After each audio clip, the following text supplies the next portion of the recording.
grand old man of Victorian trotting. George Gath is now 75 and still works 6 paces near Melbourne. One of the true characters in Inter-Dominion history, he never won a final, third in 1937 and second in 49, his best efforts. But if there's anyone in Victoria to have an enjoyable conversation with, then George Gath's that man.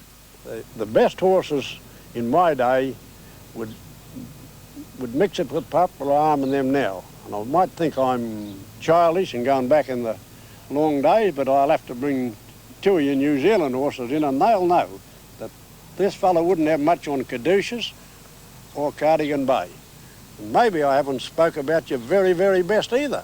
But still, I wouldn't mind betting popular arm just might have beat him at a mile, but they wouldn't want to go another half lap. What about the changes you've seen in trotting, particularly the mobile start, night trotting? How are these affected? Oh, well, it was a revolution when night trotting came. Our game was at a pretty low ebb. Actually, it was run by John Wren, and probably you may have heard about him. He might have been a lot better man than he's supposed to be, but he had pulled strings in Parliament for 25 years, and John Wren was a millionaire, and he dabbled in fighters and gallopers and trotters, and you know, he sponsored the trotting. He owned the race courses and he ran them. But eventually the war came and they confiscated his tracks, and then when the licence came back they decided to try and break away from him, and well, they've made it the Trotting Control Board ever since then. Now it's the Harness Racing Board, is it? That's right. Well, what about on that same subject, the mobile starts? They must have had a marked effect on someone like yourself who'd been used to standing starts. Well, I wasn't pleased with it. It's not wrapping myself up a bit, but I could get them out pretty quick. We raced in Adelaide for about 6 years when the thing was in the doldrums here and the war was on and off here, and there was no trotting here, and I went to Adelaide and they had a 2.5 furlong track and 20 runners.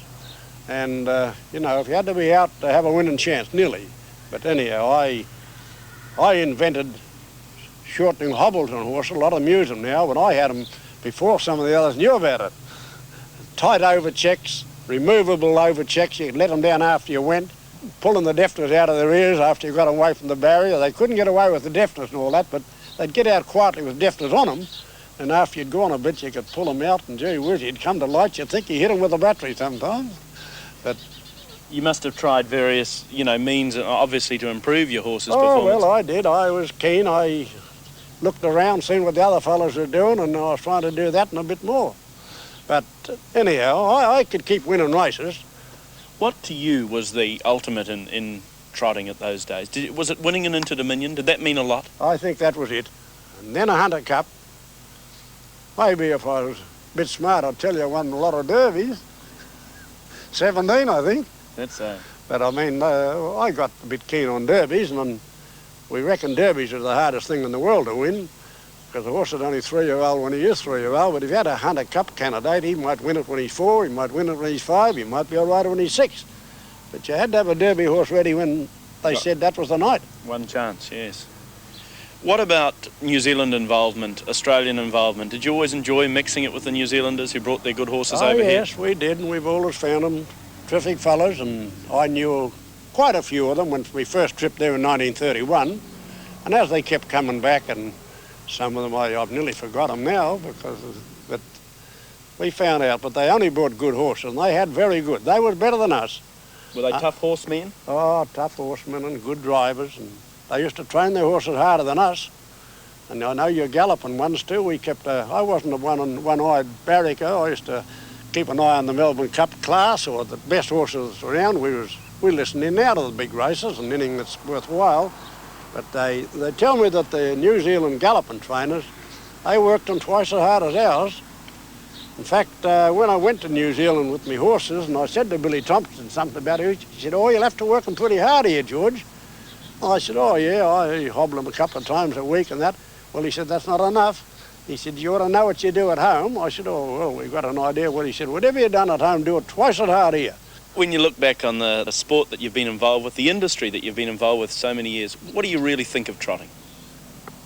Well, I think it's lovely. It's the greatest interest anybody could ever have. I know there's millionaires about there and they wouldn't know how to enjoy life if we said to him, listen, buy half a dozen trotters and come to the trots and get involved and watch your horses work. I don't think the galloping owner gets the kick out of it that a trotting owner does. It's a family affair, this trotting. The old grandmother's there and the family, and they're all interested. But if a horse goes to Bendigo at a galloping meeting here, the owner might even stay home. I think the trainer would get there. So you dig up a jockey. So you wouldn't swap it for anything? No. I rode a few winners as a jockey too, and I trained to win with Flemington.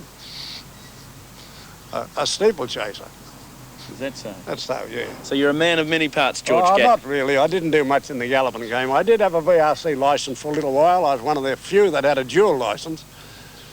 But with my suspensions and travelling to New Zealand and back and forwards, I wasn't home much. In fact, the bloke told me, George, and I think he was right too, he said, you know, a rolling stone gathers no moss. Well, I think he meant I'd gone too much. Even though I win, I don't come home with much money.